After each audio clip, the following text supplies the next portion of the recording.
What's up, YouTubers? Today I'll bring a deck profile on the Gold Pattern. This Gold Pattern version will be a pure Gurguit deck. It's not mixed with anything else like Ezo, Zenith, Pelennor, or Spectral. It's just GB deck. So starting Vanguard, we still play Cruel. GB1 Unite. When Unite is activated, you could put this into the soul. Look at top 3, Superior Call 1, that unit gains 2k and shuffle the deck. The rest back into the deck. Helps you to set up, it's a free call since you don't need to counterboss or anything. Then moving on, we have our main grade 3, Gurguit. GB2 is a defensive skill, it's counterboss 1, slow boss 1. You could look at top 4 and choose one of them to call to the Guardian Circle. So if you're playing against cards like Diablo or the Dark Regular one or any other ones that prevent you from guarding with certain grade from your hand, Gurguit, you can search from top deck, PG it. So if you search a perfect card from the top deck, you could call it out and discard a card to nullify the attack, which pretty good. Help you survive. Second skill is on stride, counterboss 1.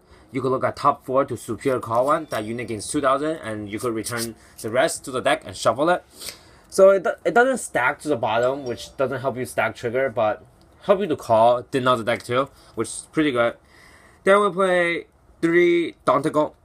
You don't want to ride this. You do not want to ride this, because it's a 10k. But good part is that 2 ability. Once continuous, as long as Unite is activated, this card gets to intercept, and when this card intercept, it gains 5k shield, so it's a grade 2 interceptor. Second ability is that when this is placed on rear this turn, you could boost from the back. So it's a 10k booster. If you call it on stride skill, it's a 12k booster, or starter, that would be 12k too. Pretty good as a rear guard, but Vanguard, no. Worst Vanguard you want. Then moving on to grade 2, we play 3 10k vanilla. You want this as a grade 2 ride, since if you're playing against a rush deck, most of them gonna have a 9, and if you actually let one hit and the first one let it hit has a trigger to you, you are 15, which 14 doesn't even hit. So that's why you want to have a consistent Vanguard. That's the only reason you run it. You could call it out. I mean, still a 10k, not bad. Then moving on, we play 4 Henris, I believe the name. Skill is counterboss 1, soul blast 1. With this placed on rear guard, you could pay the cost. If you do, you could look at top 3. Superior Call 1, put the rest of the bottom deck. And if you have a Vanguard with Gurguit in its name, both the unit gains 3000. So even if you don't have Gurguit, you can still use the skill to call. It's just that you lose the 3000 on both card. But pretty nice. It's not bad of a calling card to call. It's better than Pelennor, I would say, because Pelennor called in the same column. So if you have a back row already and then you top deck check, the only card you could call is Pelennor, you lose the skill for Pelennor. That's why this card's better. Then moving on, we play Merchika, I believe. I'm not sure with the name, but it has resist. AK is not a problem since you have stride skill and a starter to gain power, makes it 10. You mainly use it for the first ability. At the end of the turn, you can put it into the soul and countercharge 1. This deck counterboss heavy and needs soul a lot. So this card does both of the stuff. It lets you have more soul and it lets you countercharge, which help you to get more use of your skill. Then moving on, we play 2 Pelennor. I only play 2. I feel like no point to running more than 2 because the calling skill is in the column and usually you have a card in that column, so it's not that useful. Good part is that it's an 11k attacker, so early game you could rush if you want, you could call it out and you call a grade 1 or whatever. It's a rushing card since 11 to 7k. That's not bad. Then moving on to grade 1, we play 4 OPG. You can play the new one that allows you to call from deck and you could bounce back to hand at the end of the turn. But I prefer this just for the use of Gurguit's defensive ability. Other than that, I feel like the bouncing one from hand is better since it gives you more cards to call. If you call a PG, you're basically losing the skill anyway. So it's optional if you guys want to play the one that let you call, let you bring back to your hand. You could. Then moving on, we play 3 Strike Father. Just there to strike, and if you have Dante Go in hand, no Gurguit, you can call this out and search for Gurguit. Because you really don't want to ride into this. Then moving on, we play 3 Jeffrey. Help you boost up your hand and also let you gain more soul. That's all it does. After the battle that this card boosts, you could put this in your soul and draw a card. That's all it does. Then we play 3 of the card from tournament. If you go to tournament at your local, they should give you a promo. It's a 9k attacker or a booster with Unite ability. So it doesn't have GB, that's a good part. So early game you could call this out. Let's say you ride into this, you have a starter behind you, you call Palamore. No GB skill, but when you call this, both Unite activate. So this will be 11, this will be 9. So your opponent's Vanguard, if your opponents are grade 1, they are 7, and all of your cards hits. So it hurts to your opponent, and you could rush early game too. Even though this is a GB deck, you still could rush.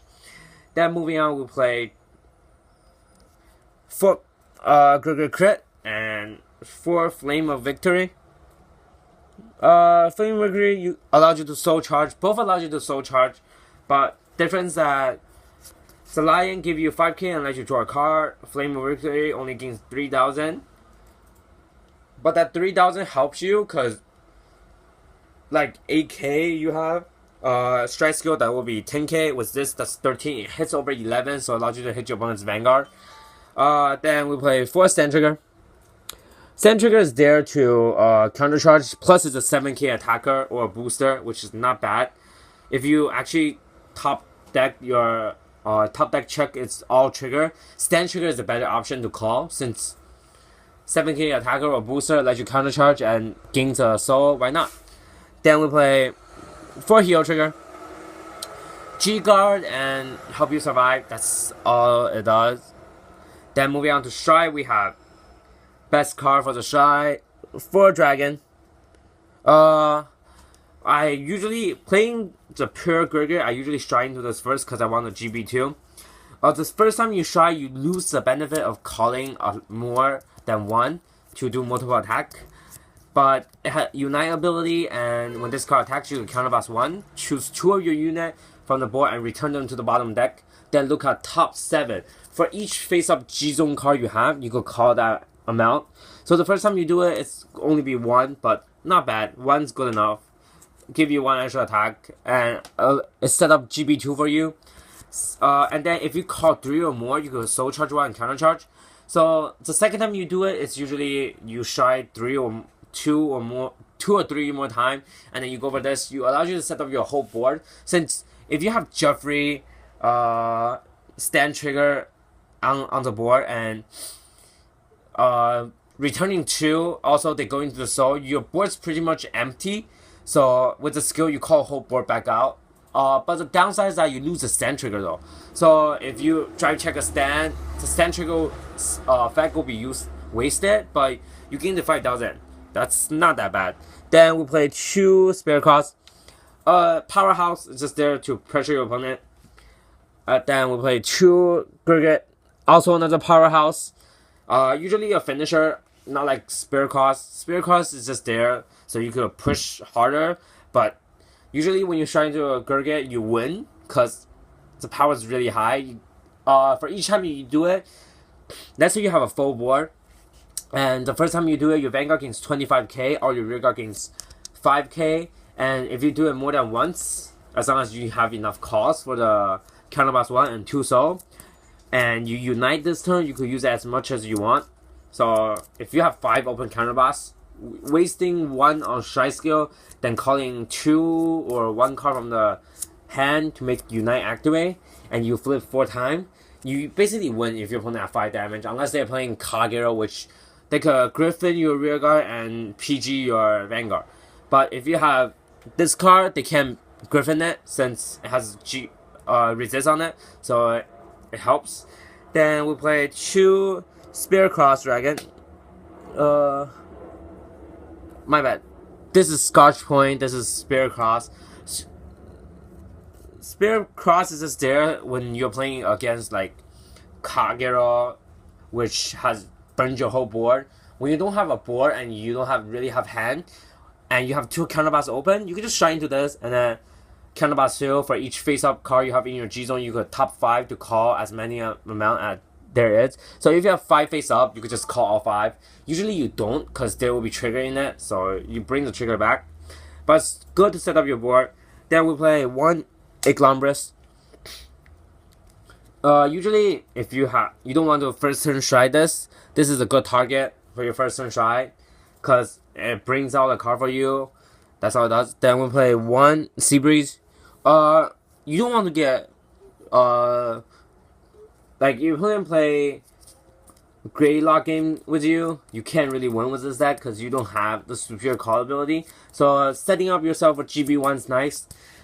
That's all it does. If not, you don't have to use it. You could just G assist it or ride or stride it for nothing, but you get a stride skill. Then moving on to G Guardian, we'll play 2 Slamey. Help you bounce back cards that you want be back in the deck, and you go superior call it again. That's all it does. And plus it's a higher shield. Since if you top deck, you can also top deck PG as well. It works too. Or you could top like a 10k and a 5k, that's 15k, which bring this shield to a 30k shield. It's better than the one which we play 1 copy. It's better than this one. This one needs to have 2 cards on the board in order to become a 20k. So that's why I run 2 instead of 2 Slamey Flare and only 1 of this. Then I play 1 copy of Screw. I feel like Screw is needed in this deck because sometimes you need that extra 10k to guard, and dropping a 10k or dropping a grade 3 or a 5k rear guard will be nice to gain the extra 10k. So there you guys have it. Hope you guys enjoyed this deck, and I will see you guys next time.